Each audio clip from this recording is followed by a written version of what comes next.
This is the last family picture that I have when I was about 4 years old. This was the time when my father was forced to serve in a Jewish labor battalion to help the German war effort. He didn't show up at home for weeks at first, then for months, and then I never saw him again.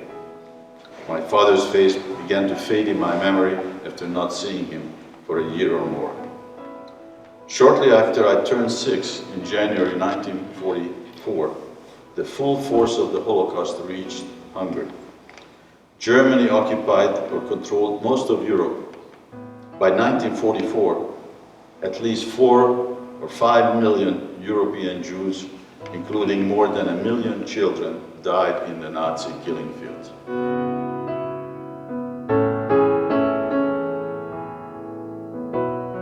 Having speakers, witnesses to the Holocaust is incredibly important to us.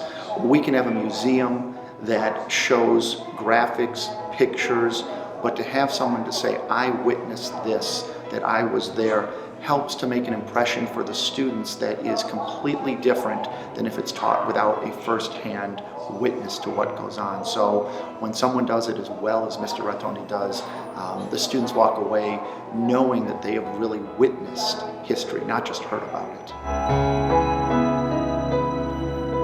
This presentation is about telling children a real life story of a Holocaust survivor, because these children, most of the children that come here know very little about the Holocaust. So I actually designed my presentation to provide the context for my little story, what happened to me when I was 6 years old.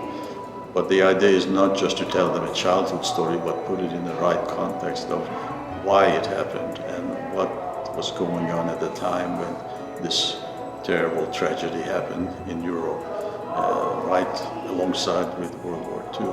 I think it was very interesting just to hear someone's view of the Holocaust, considering the fact of how terrifying it was. I think it was very brave for him to be able to step up and talk to an audience about his experience. And he said that when the army came in and yelled bread just to give them food, that kind of made me a little heartwarmed. Like, I'm happy that they were able to get food and be able to eat something.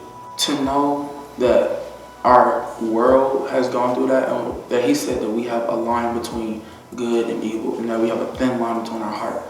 It makes me want to know that I make sure that I never go past that line into evil, and that I stay into my good side. We love Mr. Ratonyi's presentation. He does an excellent job of conveying the story of his family, history, to the students. He is a perfectionist when it comes to making sure the visual and the story is conveyed to all of our visitors here at the museum. My hope is, and my goal is, for them to remember and to learn about part of the history of the 20th century, the tragedy that happened, and then translate this into human terms, because it's one thing to teach the Holocaust in a history book and read about it. It's another thing to actually see a person who lived through it and face to face, and that hopefully will be an impression that they'll never forget. And as I usually say to them, by listening to someone like me, they become a witness to the Holocaust. So that's the goal. I thought it was amazing. It was really inspirational, and I just loved how brave he was to finally, tell his story, and I really liked it.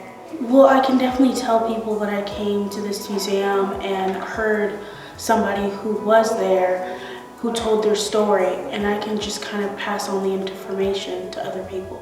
Here in the Atlanta community, there's a large group of survivors. We estimate that there is about 100 survivors still alive in Atlanta. Obviously, most of them were very young at the time of the Holocaust. Not all of them want to speak. It's too difficult emotionally for them to speak. Here at our museum, we have a group of about 30 who have spoken at one time, but at the moment we're down to about 15 or 20 The others are getting too old, their health isn't allowing them to speak for us, but we have speakers that range anywhere from in their late 70s to a couple that are 93, 94 that come and speak to us. A few years from now, there'll be none of us alive, and there'll be no Holocaust survivors. And I felt like almost literally like an obligation to do that. And if I can quote my friend who actually talked me into speaking for the first time at the Baptist church, after I complained to him that, look what you got me into. And he told me, he says, no, you're doing God's work. So maybe he's right.